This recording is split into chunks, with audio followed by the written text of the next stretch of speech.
Diamant, comment ça va? Ravi de vous Ça retrouver va. ce soir. Cette thématique est une thématique qui vient, on va dire, pour boucler un cycle après toutes les différentes thématiques que nous avons partagées ensemble. Parce que, in fine, que mérite de mener une vie sans avoir trouvé sa voie, sans avoir trouvé son chemin dans lequel peut se sentir épanoui, dans lequel on peut donner du sens à ce que nous faisons chaque minute, chaque seconde, chaque heure, chaque jour, chaque mois, chaque année de notre vie. Et donc, l'objectif, c'est de pouvoir partager ensemble quelques connaissances, quelques outils, encore une fois, sur le comment trouver sa voie. Et j'espère que ce sera utile à chacun, chacune d'entre vous. En tout cas, ce sont des outils que j'ai moi-même utilisés, que j'ai mis en application et qui ont montré leurs preuves. Et vu qu'on est dans une démarche de partage, parce que c'est finalement l'objet de cette plateforme, l'objet de cet échange, c'est avant tout le partage. Donc, je partage avec vous également mes expériences et en espérant que certaines pourront être utiles aux unes ou aux autres. Alors, trouver sa voie, en quoi ça consiste de trouver sa voie? Tout d'abord, déjà le visuel est visible, n'est-ce pas? Le visuel est sur l'écran, c'est bon? Ok. Donc, trouver sa voie, c'est quand on parle de trouver sa voie, on a tendance à penser avant tout à la voie professionnelle. Eh bien, c'est identifier un métier qui nous convient, qui puisse nous permettre d'exprimer notre nature, c'est-à-dire nos talents naturels, nos ressources clés. On parle parfois de trouver un métier, trouver chaussure à son pied, qu'on peut dire aussi simplement. Sauf que la voie professionnelle évolue avec l'âge. Parce que les attentes, elles ne sont pas les mêmes quand on a 25 ans, quand on est jeune diplômé, que lorsque nous avons 50 ans. Il y a eu une évolution pendant tout ce temps-là. Les objectifs ont changé, bien entendu. Quand on a 25 ans, le premier objectif, c'est de trouver un travail. Et puis, déjà, de dire que finalement, toutes les années d'études ont servi finalement à trouver ce travail-là, percevoir un revenu ou bien démarrer une activité libérale et commencer à être reconnu vis-à-vis de la société, vis-à-vis de la famille, de son entourage. Et puis après, il y a d'autres besoins, peut-être créer une famille, acheter une maison et ainsi de suite. À 50 ans, on est sur un autre état d'esprit, on n'est plus dans ce stade-là. Donc, la voie professionnelle peut évoluer en fonction de l'âge. Et trouver sa voie, c'est aussi aller vers plus d'épanouissement en étant aligné avec soi-même. On a parlé à plusieurs reprises durant ce mois-ci sur cette importance d'être aligné avec soi, cette importance de se connaître soi-même, cette importance de rentrer dans son moi intérieur pour connaître quels sont nos atouts, quelles sont nos limites, quelles sont les choses dans lesquelles je peux être épanoui. Et aussi, trouver sa voie, c'est de développer ses envies grâce à l'expérience acquise au fil des années. Donc finalement, la voie, trouver sa voie, ce n'est pas un processus qui est figé. C'est un processus qui est dynamique et qui se développe dans le temps. Donc ça suppose que la voie, on peut aller suivre un cheminement et que ce cheminement va nous mener vers d'autres cheminements par la suite. Et c'est ça qui est intéressant. C'est que finalement, trouver sa voie, c'est un cheminement de vie. C'est aussi faire des choix sur la base de connaissances du moi intérieur et de ce que l'on en fait. Et surtout d'assumer pleinement les choix professionnels et les choix personnels dans sa vie. Donc c'est important de faire des choix. Parce que si on ne fait pas de choix dans notre vie, on n'aura pas de visibilité si tel cheminement correspondait à nos attentes ou pas. Et bien entendu, une fois que ce choix est fait, il est important de l'assumer. Il est important aussi de se remettre en question si nécessaire et d'accepter de changer de voie si elle ne correspond plus à nos attentes. Il se peut que sur ce chemin de sa voie, eh bien, il y a certains ajustements à mettre en place et il est même parfois nécessaire de faire marche arrière pour aller et suivre une autre voie. Alors, je vais, dans la même continuité de trouver sa voie, il est important de connaître vos zones de compétences. Alors, les zones de compétences, on parle de quoi?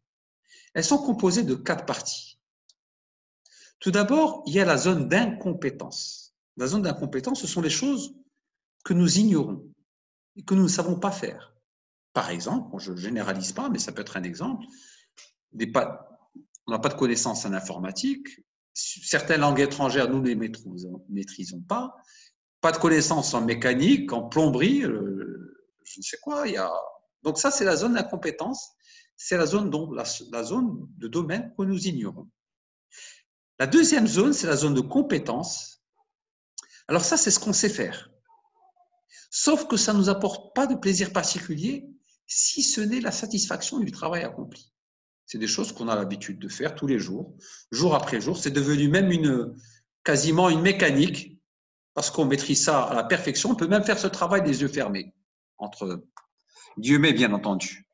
Mais on ne vivre pas à faire ce travail-là. Hein? Rappelez-vous hier cette notion de tomber amoureux de l'ennui. Eh bien, on est rentré tellement dans cette routine qu'on est dans cette situation d'ennui et on est prisonnier d'une cette zone de compétence. Par exemple, organiser des dossiers, mettre en œuvre des projets, établir un plan de communication. Je sais, plusieurs personnes qui ont cette zone de compétence qui fait que c'est des choses qu'ils maîtrisent à la perfection. Troisième partie, c'est la zone d'excellence. Là, ça commence à être intéressant. C'est la zone où nous sommes très bons et dans lesquelles nous avons de très bons résultats et même on se distingue par rapport à d'autres personnes du fait de cette excellence, de cette maîtrise exceptionnelle de ce domaine-là. Par exemple, dans la vente d'un produit, d'analyse de comportement, faire des séances de coaching aussi, ça peut être quelqu'un une cuisinière ou une pâtissière qui prépare des gâteaux exceptionnels aussi, ça peut être ça aussi. Je sais qu'il y en a quelqu'une dans le groupe. Des super gâteaux d'anniversaire. Et la quatrième, c'est la zone de génie. C'est la zone où on active pleinement notre excellence et nos talents uniques. Sauf que dans cette zone, il y a une turbulence que nous vivons, qui est constituée de peur, de doute et même parfois de manque de confiance. Non pas parce qu'on ne maîtrise pas, mais parce que c'est un signe que nous approchons de plus en plus de la réussite. On sent cet appel, on sent cette attirance. On se dit, je suis proche de cette zone de génie. Il y a cette adrénaline qui est en train de monter. Il y a ces vibrations. Et ces vibrations, on les ressent sous forme de peur, sous forme de doute aussi. Est-ce que vraiment je suis arrivé à ce stade-là? Ça peut être des situations où cette zone de génie peut être caractérisée par inspirer d'autres personnes, enseigner, écrire, fédérer. D'où l'importance d'identifier ces 4 étapes et de savoir exactement où se trouve chacune de vos compétences. Et je vous invite d'identifier au moins une chose qui se trouve dans chacune de vos zones. Zone d'incompétence, zone de compétence, zone d'excellence et zone de génie. Et bien entendu, chacun d'entre vous a au moins une chose à mettre dans chacune de ces zones-là. Parce que c'est un moyen de pouvoir faire un autodiagnostic de votre situation en tant que telle. Et de savoir quelles sont les choses que peut-être vous souhaitez développer, améliorer, par exemple, des choses dans votre zone d'incompétence qui ont du sens pour vous, et que vous voulez que vous développiez une compétence, ben, vous allez les noter. Les choses et les zones de compétences que vous voulez peut-être développer, diversifier parce que vous vous ennuyez de continuer à faire toujours la même chose et que vous voulez passer à un autre stade, ben, vous allez faire aussi peut-être vous former ou peut-être diversifier votre travail pour aller passer à la zone d'excellence.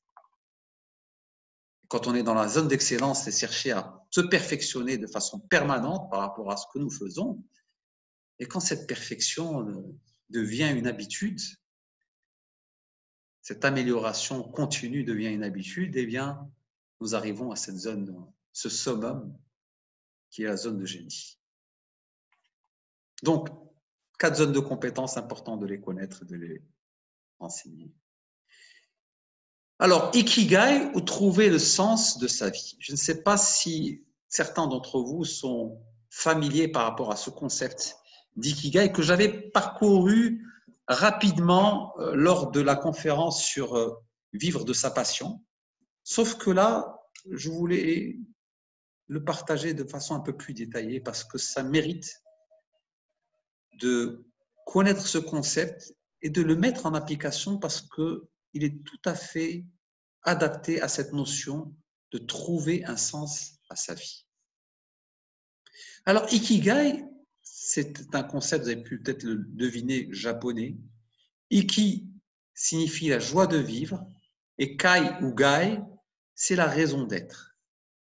En fait, c'est un mode de vie qui est originaire de l'île d'Okinawa au Japon et qui joue un rôle fondamental dans la santé et la vie et la vitalité de ses habitants. Il participe également dans la capacité à vieillir en bonne santé. D'ailleurs, dans l'île d'Okinawa, la majorité de ses habitants sont plus que centenaires. Et ce concept aussi, il permet de continuer à se projeter dans l'avenir malgré les difficultés quotidiennes. C'est de toujours croire en un avenir meilleur, quels que soient les échecs, quelles que soient les difficultés qui peuvent être rencontrées chaque jour. Et on sait très bien que ça fait partie de notre lot quotidien. La vie n'est pas un long fleuve tranquille. Les difficultés, on en connaît tous les jours. Ben, malgré ces difficultés, de croire en un lendemain meilleur. Alors, quels sont les atouts de cette Ikigai? Eh bien, ça donne une raison de se lever le matin, d'apprécier son travail et d'aimer ce qu'on en fait. Un autre atout, c'est de donner un sens à son existence, de savoir exactement, aujourd'hui je suis là, quel sens je donne à mon existence. Et il permet aussi de dévoiler 2 facettes importantes de notre vie, être et faire. Être, c'est le sentiment et la conviction que la vie vaut la peine d'être vécue. C'est cultiver la joie de vivre et le sentiment d'avoir de la valeur en tant qu'individu. De prendre conscience que chacun de vous est un diamant. Et aussi l'importance de pouvoir le partager avec le monde. Partager cette joie et partager cette valeur qu'il y a en vous envers d'autres personnes. Et on voit bien que la notion de partage revient encore une fois. Faire, c'est cultiver intérieurement ses talents et ses compétences. De vivre épanoui à la fois dans son travail, mais également avec sa famille et de pouvoir réaliser ses rêves. Faire, c'est se reconnecter avec soi, à ses actions pour mener à l'accomplissement de soi. Parce que l'ikigai a pour finalité d'atteindre cet accomplissement de soi-même. Eh bien, il se caractérise telle l'image que vous voyez. Donc, je disais que l'ikigai se caractérise en 4 cercles. comme vous voyez. Et c'est un point d'intersection de vos passions,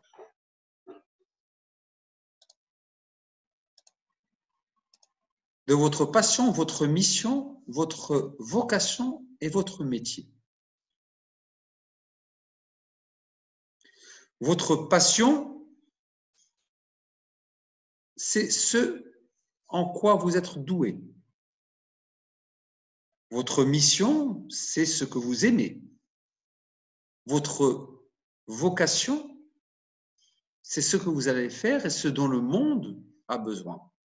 Et votre métier, c'est ce pourquoi vous êtes payé, ce pourquoi vous êtes rémunéré.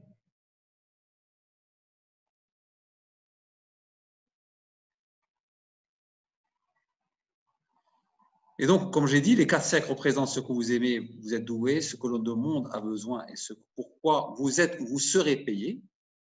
Sauf qu'il a lieu de prendre note que chaque cercle du diagramme est incomplet s'il n'y a pas un équilibre au niveau de chacun des cercles.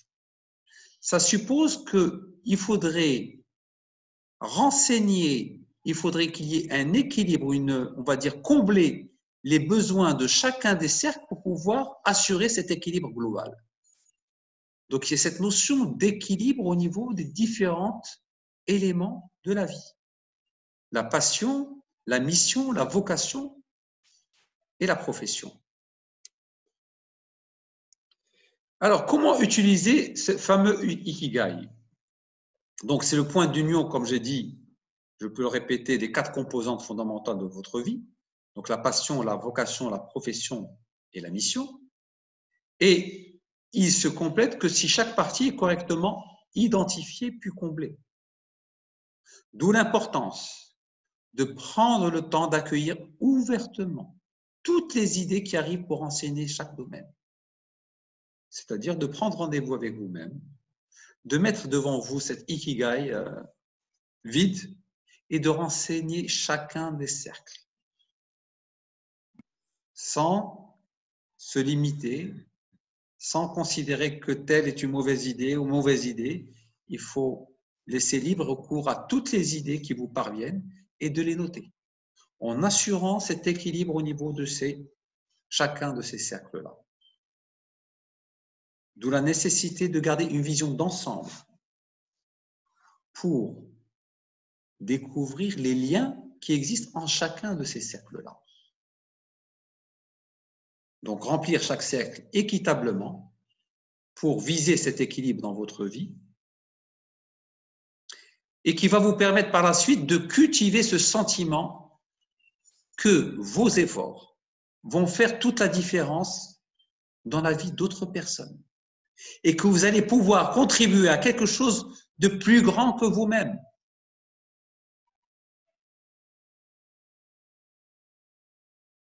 C'est ce qui va vous permettre d'aspirer à cet équilibre de vie où on cultive une motivation permanente pour effectuer les activités quotidiennes. Comme je l'avais dit précédemment, c'est le fait de se réveiller le matin motivé, avoir du sens à la mission que vous allez faire durant votre journée et faire en sorte que chaque jour soit tel quel. Et je reviens au point précédent, c'est de cultiver le sentiment que vos efforts feront la différence dans la vie d'autres personnes.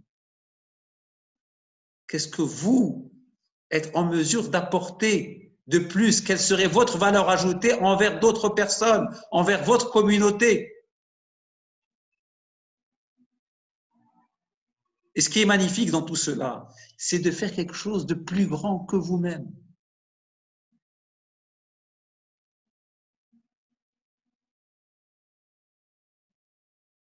Je pense que ça mérite d'avoir une mission de vie qui soit articulée ainsi.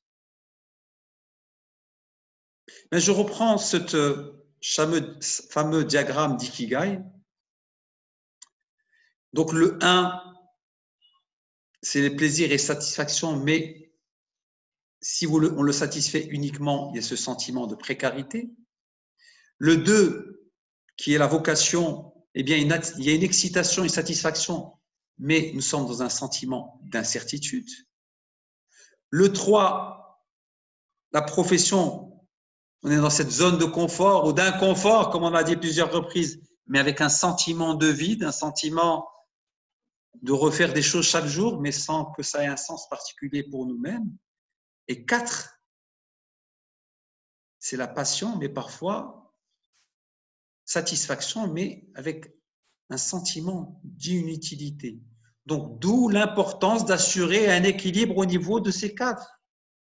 Parce que l'ikigai est l'intersection de ces 4 éléments, la passion, la mission, la profession et la vocation. D'où l'importance de renseigner chacun de ces cercles, en assurant un équilibre au niveau de chacun. Parce que c'est grâce à ça que nous pouvons trouver cet accomplissement de soi.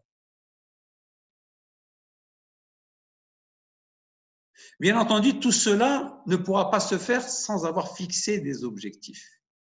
Une fois que vous avez trouvé votre ikigai, que vous avez renseigné chacun de ces pans, il faut mettre ça sur papier.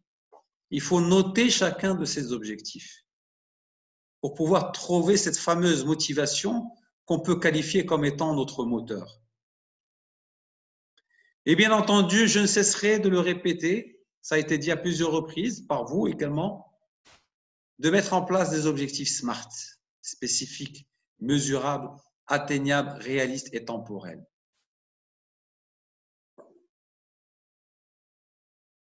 Spécifique, c'est de définir précisément l'objectif à atteindre, là où vous voulez arriver, de le mesurer et de mettre en place des indicateurs pour pouvoir le mesurer dans le temps, qu'il soit atteignable, il ne faut pas que ce soit un objectif utopique, et s'assurer du temps et des moyens à mettre à votre disposition pour pouvoir atteindre cet objectif.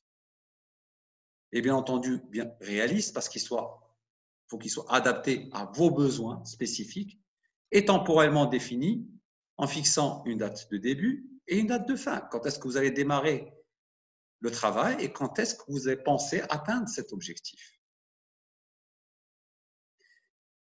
Et bien entendu, la définition d'objectif, telle que je l'ai faite moi-même et que je souhaite la partager avec vous, eh bien, elle devait être articulée autour de 5 axes. Il y a l'axe professionnel et financier, l'axe relatif au développement personnel et à la spiritualité. Troisième axe, la famille. Quatrième axe, les loisirs. Cinquième axe, les contributions à la société. Et de fixer au moins 3 objectifs SMART pour chacun de ces axes. Et au niveau de chacun de ces objectifs, de fixer des sous-objectifs par axe. C'est grâce à ces sous-objectifs que vous allez pouvoir atteindre votre objectif final. Ce sont des étapes préalables que vous devez faire. Et de suivre ces objectifs comme votre boussole de la vie. Vous devez vous réveiller avec, vous devez passer votre journée avec, et vous devez dormir avec ces objectifs. Parce que vous les avez écrits, vous les avez clarifiés, vous avez mesuré, vous avez déterminé une date de début, une date de fin, vous êtes fixé les moyens dont vous aurez besoin, les moyens réalistes dont vous aurez besoin pour atteindre ces objectifs. Il ne reste plus qu'à passer à l'action au jour le jour. Et ça peut se caractériser comme ça. En tout cas, moi, je le présente de cette manière-là. 3 objectifs professionnels financiers avec une échéance pour chacun. Très important de mettre une date au niveau de chacun de ces objectifs globaux et chacun au niveau des actions à mettre en place ou de sous-objectifs, si on peut appeler ça comme ça aussi. Niveau professionnel financier, au niveau développement personnel et spiritualité aussi. 3 objectifs, 3 sous-objectifs. Si vous le souhaitez, vous pouvez mettre autant plus que ça. 4 ou 5 objectifs, c'est à vous de voir, mais on peut commencer déjà avec 3 objectifs majeurs et 3 sous-objectifs pour chacun, pour la réalisation de chacun de ces objectifs. La famille, les loisirs, Loisir, c'est des voyages que vous voulez réaliser, certains défis sportifs que vous voulez faire, en tout cas des choses qui vous passionnent, que vous voulez réaliser dans votre vie. Ça fait partie de cet équilibre de la vie aussi, dont on a parlé dans le diagramme Ikigai.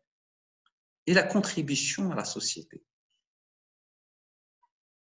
Quelle image souhaitez-vous laisser de votre personne à la fin de votre vie? C'est quelque chose qui se construit maintenant. C'est ce que nous faisons au quotidien qui devait être articulé au terme de cette contribution à la société. Ce n'est pas dans 20 ans qu'il faudrait le réaliser. C'est quelque chose qui doit se faire maintenant, à l'instar de les autres axes également, que ce soit professionnel, financier, des axes relatifs aux loisirs, à la famille, au développement personnel et la spiritualité. Et je termine par cette citation. Vous donnez peu lorsque vous donnez de vos biens. C'est lorsque vous donnez de vous-même que vous donnez vraiment. Jabran Khalil Jabran, je vous remercie pour votre attention.